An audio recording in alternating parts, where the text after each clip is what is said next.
Before we bring up our next speaker, so we do it. So the Mayor Papapouf's just joined us quietly in the background. Many of you may have seen Mr. Carl Singleton. We talked about him earlier. Many of you might already know him. To transition out of this conversation, here's something slightly sensitive or difficult to talk about. So we talked about two things. One is the courage going in when everybody's going out. But check this out. I'm going to put you on blast a little bit. Not just you, this panel, but the public. When the police department was here, you guys had some questions. Mm-hmm. And your questions were you were interrogating them. How come it takes you so long to respond? How come, what I got to do about this law? How come this situation? But when the happy, joyful fire department is here, how do I become a fire department? How do I become this, right? And you just said it. Actually heroes, man. Hold up. The cops are heroes too, and I'm going to address that. And she said it.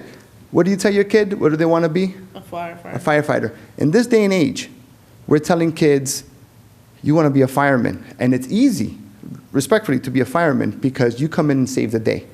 You put out the fire, and you're holding the cat from the tree, and I love what they do, and I respect what they do. The police have to protect you, provide public safety, and sometimes that involves putting people in jail. And sometimes that person in jail might be somebody's parent or child, hold your thought. And it's difficult. That's our job, that's our profession. And we don't go out looking for the bad people based on what you look like or where you're at or what you do, or it's based on what you're doing. So not everybody wants to be a police officer. I need your help.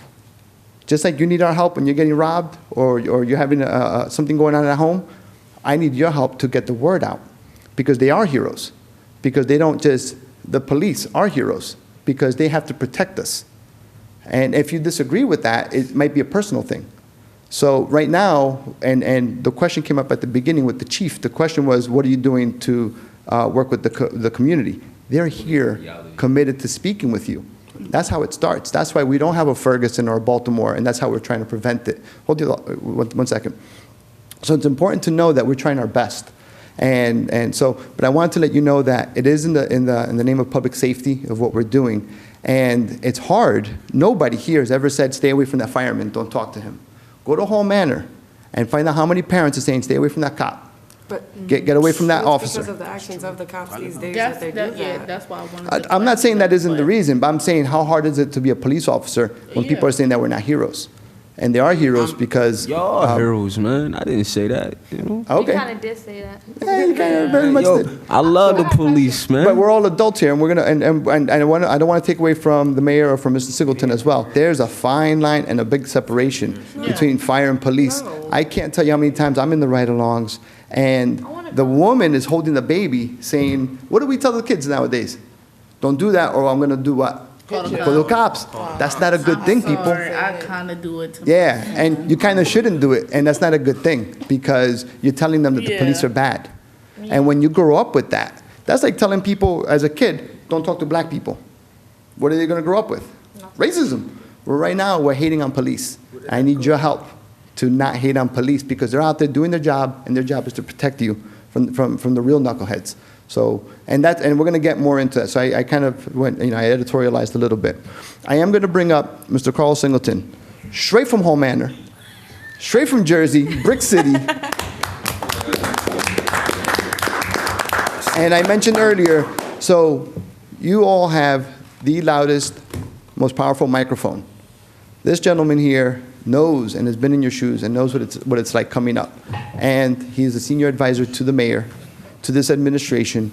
He's an advocate for the youth, for education, and is making sure that he's advocating on your behalf. He is your voice, but he needs you to be that voice of reason as he takes it to state representatives, our mayor, council. He works closely with the White House and the My Brother's Keeper initiative from the Barack Obama administration. So that being said, I'd like to introduce my good personal and professional friend who brought me into this game, Carl Singleton. All right, nice to meet you. I'd like to start off with questions. I'll just say, Ms. Gigi, I'm glad you're sitting up there. Usually when I come down, I say, get up there, but We started from the beginning. there All you I said go. was, who wants to? And There you go. All right. They had already sat here and I got which chair and who's gonna sit where. That's what's I'm up. president, I'm city council, they're all in there. That's what's up. That's what's up. So I don't open up for prepared. a whole long and drawn out. So you want us to start? Let's go. Okay, can I start? Yes. We'll give you a few and then we'll bring up the mayor. Okay. Let's go. Hey. But I want to hear a little Bobby. He said he don't want that. Oh, you want to hear what? He said he wants us to ask our Conjure up questions. my questions. Okay, wanna I hear- apologize. All right, single parent, backed up, born in Newark, New Jersey. From here, we thought we was rich because the projects did this instead of this. Foos Elementary School, Harrisburg High School, class of 1991. Failed out of 3 colleges, bounced back. 3 kids, total of 4. We're a blended family. The stick-to-itiveness is always something that we talk about in our homes. And, mother had me at 16. I'm the product of a lie. Can't happen on the first time, but yes, it can. Yeah, my son did too. What more? I mean, as far as being in this position, it's a blessing and an honor. I always talk about going from Hall Manor to City Hall and not even being the best that ever, came out of Hall Manor, because there's a lot of people that inspired me growing up there. I gotta have love for you because I missed my barbershop appointment. So I'm here for you. No, all seriousness. But yeah, I have 3 girls, 3 young ladies. We're a blended family, as I said earlier. My better half, Gina, and there's Ashley, who's a Hampton University graduate. Played on that undefeated Harrisburg High School team, girls basketball. Then there's Carmisha Singleton, who Miss Fatima grew up with and graduated, all that. That's why I came over. I said, that's my other daughter over there. So she's a Lincoln University graduate, and Alexis goes to SciTech High right now. And Carl, my son, the only boy, whose nickname is The N, he's in 5th grade over at Premier Arts and Science Charter School on 17th and State, which I'm one of the founders of. Shoot. All right. So you said you failed out of 3 colleges? Yeah. How hard do you think that struggle was to continue? Like, how hard was the struggle to continue, knowing that you had already failed 3 times? I knew I didn't want to work hard with my hands and my back, and so it wasn't that much of a struggle once I found myself in 1993 working 3 jobs. My girlfriend was pregnant. I just failed 2 classes, educational psychology and intro to biology at HAC, and I had to take 13 credits in a 6-week summer session. And if you all know about college, if you're an honor student and you want to take over 6 credits in a 6-week summer session, you have to have the permission from the vice provost and or registrar. And there was a brother sitting across the table from me, and I told him my story. Told him I had a full ride to South Carolina State University, historically black college, to play football, and I needed to have an associate's degree. And the only way I could do it was to finish off 13 credits in a 6-week summer session. As mind you, after having just failed 2 classes and needing to take an additional 7 credits. And he looked across the table. Alderman Chip Jackson, I always tell the story, but for the grace of God, there go I. Everybody needs somebody. And in 1993, I needed Alderman Chip Jackson, who reached in his pocket, pulled out his pen, and signed off on me taking 13 credits in the 6-week summer session. And I ended up finishing with, I believe it was 3.78. And I went off to South Carolina State and failed out of there after a year. So that story in 1993, I had my daughter August 2nd, 1993, graduated from HAC August 12th, which I never walked the stage. I just finished the credits. And I was lining up for 2-a-day football camp August 15th, 1993. And still didn't have it together. After all of that, still partied, failed out, came home, found myself working. What kept it together? Found myself working in the truck at a trucking company, unloading feathers, 100-pound bags of feathers, all the way out by the 7-Eleven y'all were talking about earlier, all the way out Derry. There was an industrial plant back there, and I found myself for 8 hours a day unloading 100-pound bags of feathers, and that's when I knew. So that was inspiration, and disappointment on my mom and grandma's face. So. Can I go? Yeah. Oh, okay. Come on up so you can get me off the hot seat. Go on. Yeah. Growing How up, big is a 100-pound bag of feathers? It depends. That's Yeah. gonna be a big bag, No, right? actually, Well, it's what's probably heavier, about 100 3 pound of feet. feathers or 100 pound of bricks? And I both the same. they're both the same. Just checking the youth build. Checking the youth build. Well, that being said, I don't know if you had a question. Yeah, but what- I'd like to, my personal pleasure, to bring up your mayor, Mayor Eric Pappenfuss. And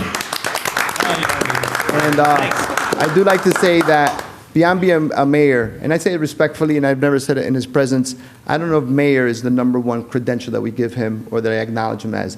He's a father, he's a community leader, he's a business owner, he's a respected, not only gentleman, but he's invested in our community. So the politics, we check that at the door.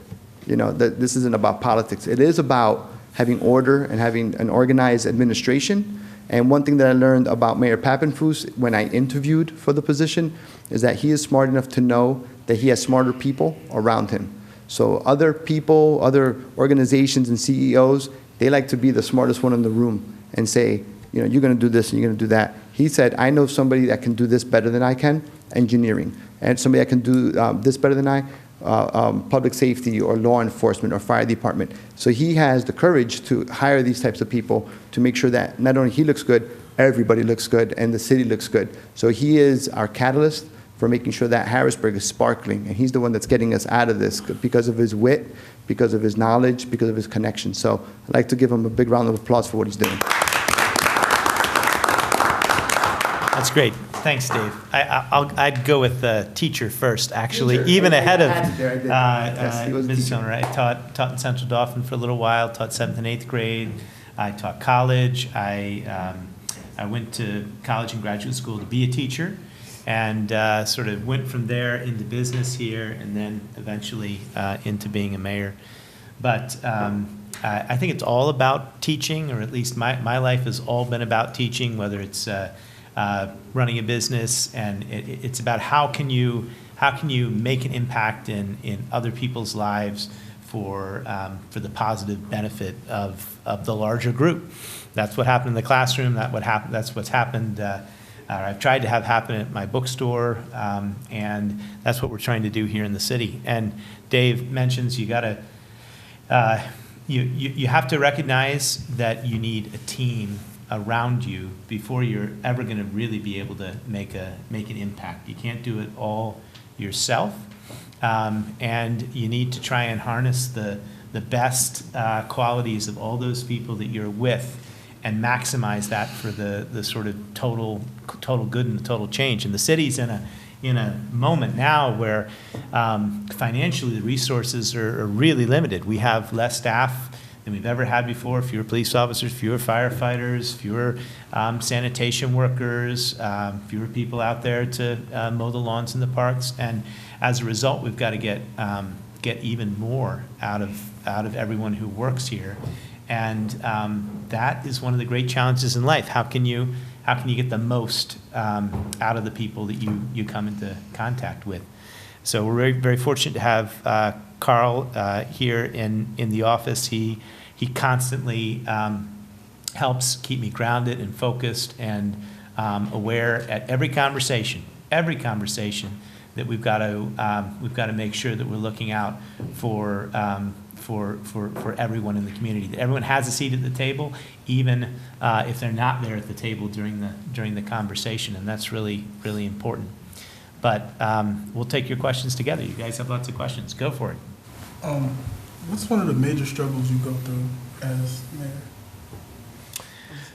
So, well, there are a lot, and I sensed some of it when I came in and you all were talking about community policing relations. I missed the conversation with the chief, but I would say in Harrisburg especially, we've got a lot of divisions. I don't know, how you feel about them, but I certainly see them and I feel them.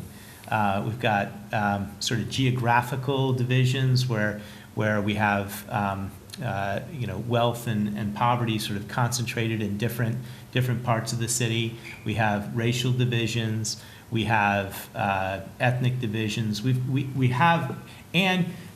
coming from a history in which our government your mayors, your city council leaders, really sort of let everybody down. They spent a lot of money that they didn't have, and eventually the city ran out of money, and what happened? Prices on everything went through the roof, whether it was parking or trash or taxes, and we had to cut back on our staff. And so you're all sort of paying the price as the youngest generation here for the mistakes that were made in the past. And I've come in as mayor, and I'm trying to clean it all up, but a lot of things are out of my control. We've got to pay hundreds of millions of dollars in debt payments, so that's less money than I have to be able to hire more good people working in the city. And back to those divisions, I think there's a lot of distrust. I sense a lot of distrust. I see a lot of promise in front of me, and I see you all wanting to work past that, but I know it's there. And the question is, how can we build trust, all of us together, and move forward together as a community? Because a community that is divided and distrusting of one another is not as strong as it can be, and will fail, and will continue to flail. So I'm the first to take responsibility from the political side of things. I think our political leaders really left quite a mess for everybody to have to inherit. And I don't know if you saw the scores in the school district this week or what's going on. I mean, it is a broken system in many respects, and it's really up to us to come together to fix it. But that's going to require conversation like this, and a willingness to work together, and a willingness to sort of transcend those gaps and divisions, and to trust other people that aren't necessarily exactly like us. So that was a long, complicated answer, but it is a difficult thing trying to rebuild that sense of community. My question is for you. Growing up in Hall Manor, and you said like it was rough for you while you were growing up. What advice would you give young men that's grown up in Hall Manor now? Well, first, I wouldn't try to minimize the difficulties that the young people are facing today compared to when I was growing up. Okay. Case in point, when I was growing up, I grew up 38 Hall Manor. So I walk right across the street, go to the boys club and all that. And so the heroin epidemic, the gun epidemic, the various things that are prevalent in our communities now of Hall Manor, or the public housing sector in general. I'll just talk about that because I have that experience. I wouldn't try to sugarcoat it. I recognize, when I sit here and I talk to y'all, I recognize that the life that you're living or growing up in now is far more different and difficult to a certain degree than when I was growing up. I'll be 43, so he's a little more mature than I am. But growing up in the times where we grew up, whether it's the racial barrier or the education barriers or other things, there's a time period when the dudes that were standing on the corner selling drugs and things, and I would come out, they would tell me to get away. Not that I knew what they were doing, but they had enough respect for the community to not want a younger generation to do what they were doing. Nowadays, a lot of these dudes are saying, look, come over and hold this for me because I already got a charge and this will be your first hit. You won't go, you go to juvie, it's straight, you can bounce back out. It's prioritizing what's important. When we had leaders, even if they weren't the type of leaders that were defined by the general public, and I'm gonna say Hall Manor in particular, because remember I said earlier, I wasn't even the best thing that came out of Hall Manor. We had an understanding that you took care of the kids, you took care of the women, you made sure that there was somebody who was coming in from outside, that they didn't negatively impact our area. And so it was territorial in a way, but there was a sense of respect and community and onus and the neighbor, looking out for neighbor. Sugar, flour, okay, you got your check this week, I'm gonna buy the peanut butter, you buy the jelly, and we laugh about that or whatever now, but we didn't have those misplaced values. I could not take a pound of heroin or a pound of crack in my neighbor's house because number one, he or she or they weren't using drugs, but the other piece is they had moral standards. Not saying there's no morals now, but the ethic, the values, the misplaced values that people and young people in particular are facing now growing up, is far more difficult than when I was growing up. There was a system. There was a commitment to education. There was a commitment to making sure that the people who came after you were doing better, you know, and especially those younger people. And I think that's not broken and gone. I think we just need to focus more on that. As Dave was saying earlier, as soon as you hear about police, it's a negative vibe. But there could be negative vibes about people in politics as well. There could be negative vibes about, you know, people in youth build. How would you like that to be overgeneralized or, you know, not appreciated or supported? So we need, none of us are smarter than all of us. You know, it's the saying. You know, so the bottom line is the challenges then, there were challenges then and artificial barriers then. The thing is, how do you respond to them? There's a book entitled Hooked on Hoops. And in there, there's a statement that talks about your current state not being your permanent reality. Your current state is not your permanent reality. But you have to be willing to work at something different. So. I got a question. For you, what do you do again? Senior advisor to the mayor. What's that like? I don't really know exactly. Whether it's policy, or whether it's community-based organizations, whether it's saying, hey, look at our schedule, we got an opportunity to speak to some young people who are going to be future leaders and our future scholars in the community. We sit down, we talk about how to approach the situation, we strategize in terms of, you know, how do we get you services, how do we support these initiatives that's going to make not only you as individuals better, but you better for our society as a whole. I want to be part of more things in the community. Like, where do we go to? Like, what do we do? I'm so interested in, like, Being able to put our word into something. yeah, community help out. Yeah. Because there's, like, a lot of Spanish How do we people, think too. about Like, that? a lot of Spanish youth that I know that want to get their word in, but they're scared, their English and stuff like that. Well, what are your passions? What sort of things do you want to? How do you want to get involved? And you want to make a positive difference. So I would need to know more about you and what are you interested in doing? Yeah, there's a lot of things I want to do with the community. Like, especially where I live on 19 from Bricks. You've been there before because I've seen you. Yeah. And there's, like, so many kids, 13, 14 years old, selling drugs. And I just see them there, and I'm like, oh, my God, I want to do something to help them because I feel like there's not enough things in Harrisburg. There's not, like, a lot of programs for the youth. And there's really nothing to do here, so all they know is to sell drugs. They find that fun, just to sell drugs and be with their friends because there's really nothing to do with the movies. There's really Hey, can I add on to that? to do, and they Yeah. find it After more she interesting done. to be in the streets. Mm-hmm. I have some Do something suggestions for you, else. but go ahead. So when you stuck on the street, you know what I mean, you got felonies, what you gonna do? You ain't gonna be bummy, you ain't gonna have no money, you know what I'm saying? Go homeless, you gonna do what you gotta do for survival, right? Right? Well, So it's just like, Let me add that one, talk about not taking just you going to do what you got to do. You know, not that whole mentality, not saying you personally, but in general, of do what you got to do. Sometimes you do what you got to do and it leads to doing something positive.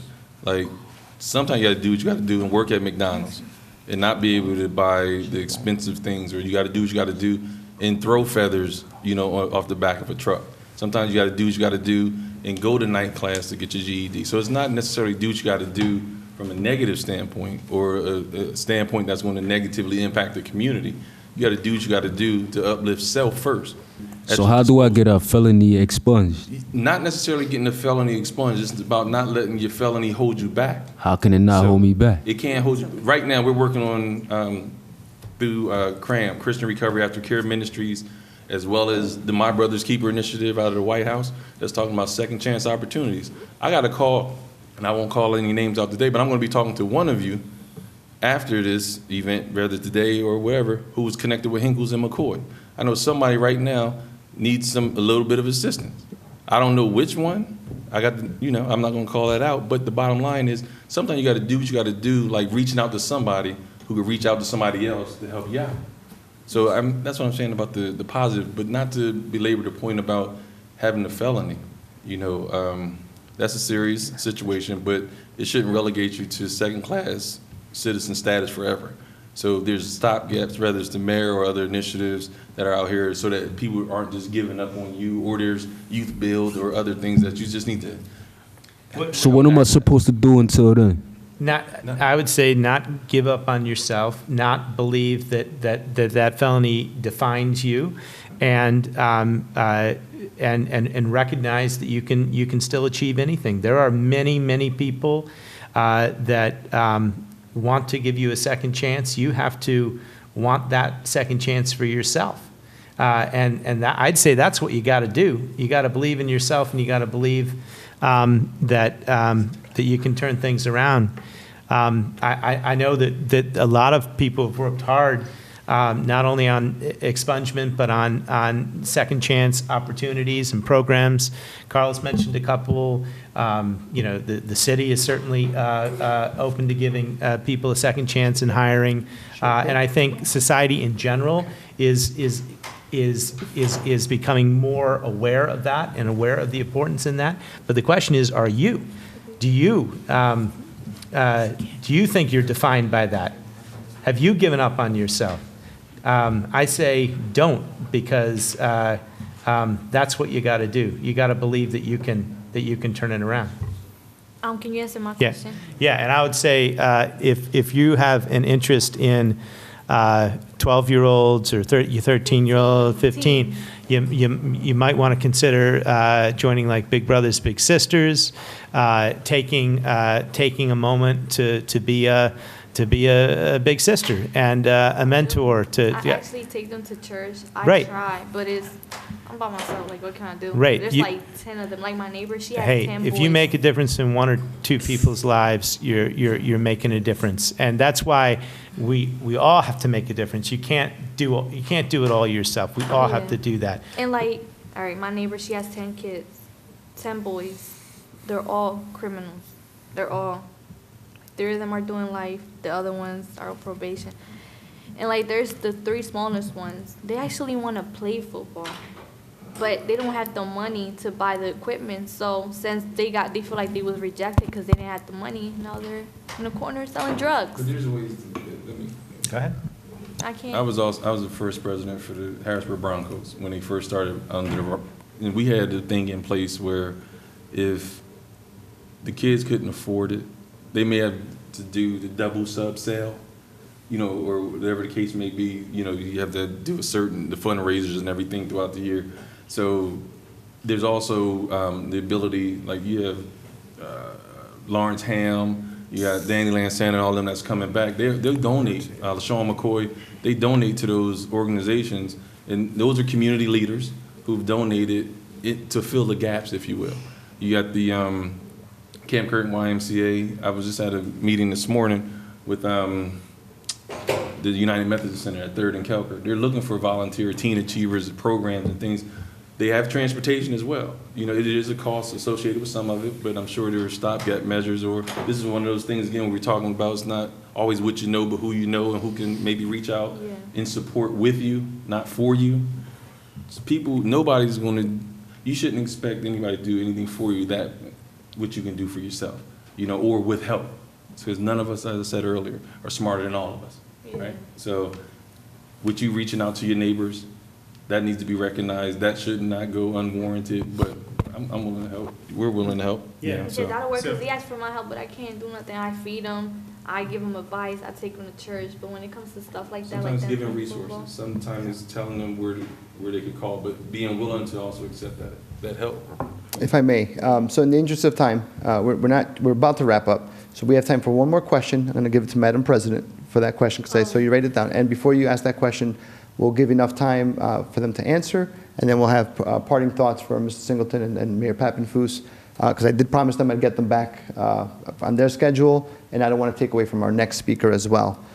So I know you have a question, and then we'll try and keep it brief because we have the next person. I don't know if you guys are the ones to say this to, but our last thought on this paper was community centers. We feel as though there should be more community centers around Harrisburg.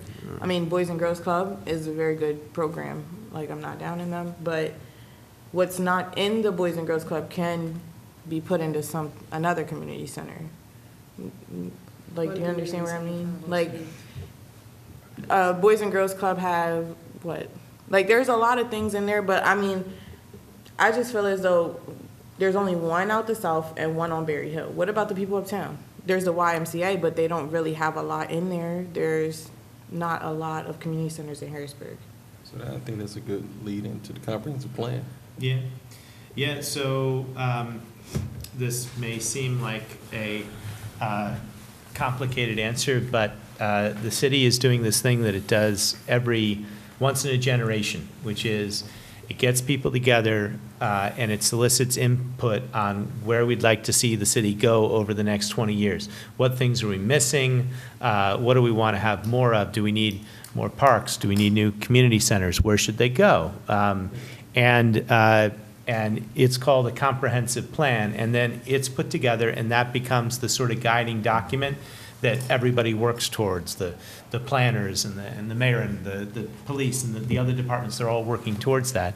And what we really need in that process is your voice. We need the voice of young people helping inform that, because what tends to happen at these meetings is it's usually older people, and it's usually people that are better off, and they don't have the same experience or the perspective of you. So there's a website, and you all would find it interesting, and you should go check it out. It's called BHBG, BEHBG, BE. It's right here. HBG.com. Oh. Well, he just handed out a card, but I'm just telling you anyone's. You it's can right remember in my this, face. BEHBG. All right, and I'm just saying, so on that, you can create an idea. You can create, hey, I'd like more community centers, and this is what. Is it gonna happen though? I want to know, what are we gonna do to take these kids out the street? Because I'm tired of seeing kids in the street selling drugs. All right. Continue to be tired. Yep. I'm so tired of it. Tired to the point of effectuating change. Yeah. You know what I mean? I'm trying to give you an actual practical thing that you can do that will make a difference and will help make change. And these problems, are not going to go away overnight. We know that, but we can make incremental steps towards change, and we can all work in a common way. And if your voice is heard and it becomes a part of the plan, and community centers are elevated to the top of that list, then that's what everybody's going to focus on, and you're going to be able to get it done. So I'm just saying, go to the site, see the ideas that you like. There's like a like and a dislike button. You can say you like this, you don't like that. You can also create your own ideas, and you can put them in. On this And website? then at BHBG, and they'll also tell you when our next meetings are going to be. We're going to have some meetings in October.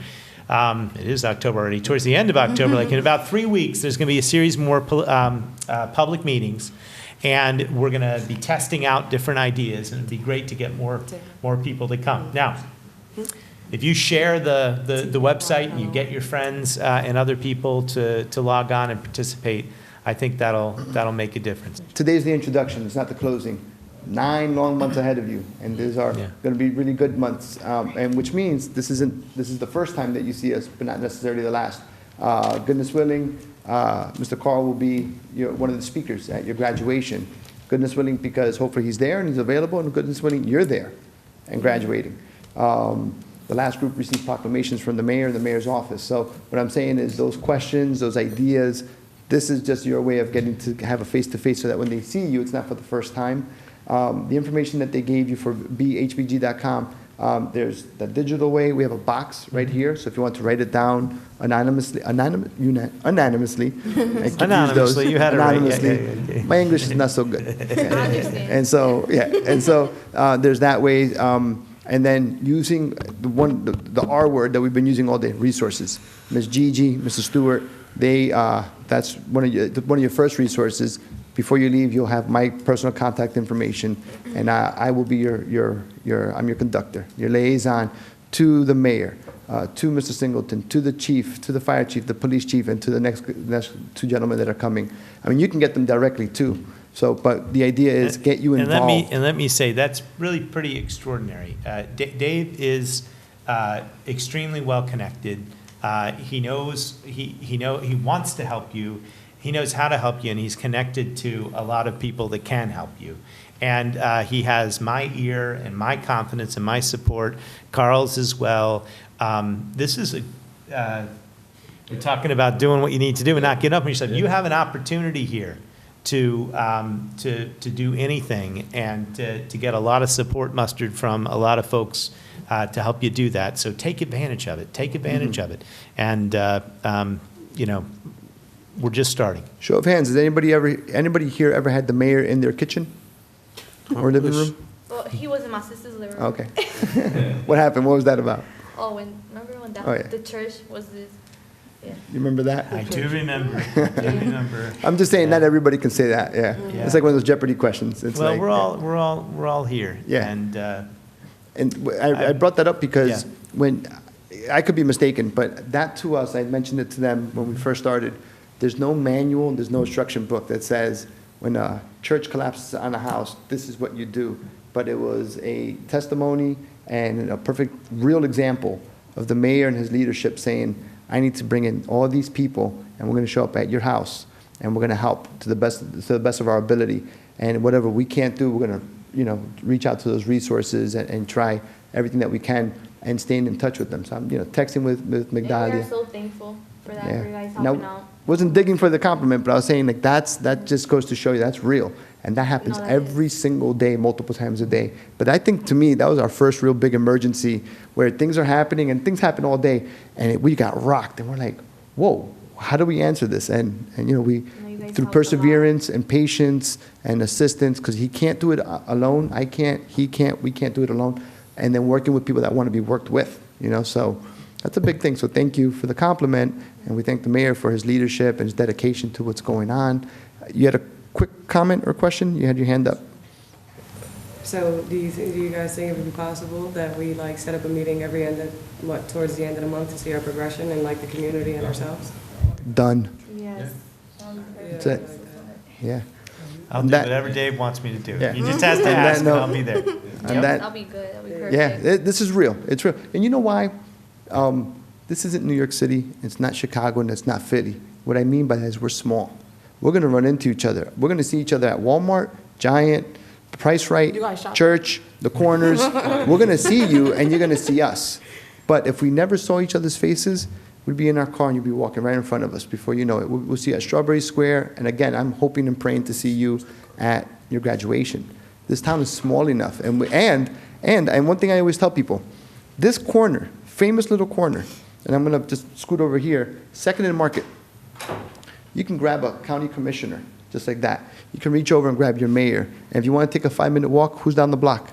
The governor. State representatives, senators. You're sitting in the seats that you're watching Channel 20 on for city council members. This is the place to make it happen. You need to catch a train from Philly. You need to get lost out in Pittsburgh, and you're trained right away from D.C., but this is the place where you can make it happen with the right people that make it happen for you. You're in a position of power, but you got to keep yourself, motivated, engaged, positive. So, yeah. Again, I don't mean to editorialize on that, but it's real. It's real, and they're real. They're very real. Anything else, gentlemen? Thanks, everybody. Thank you.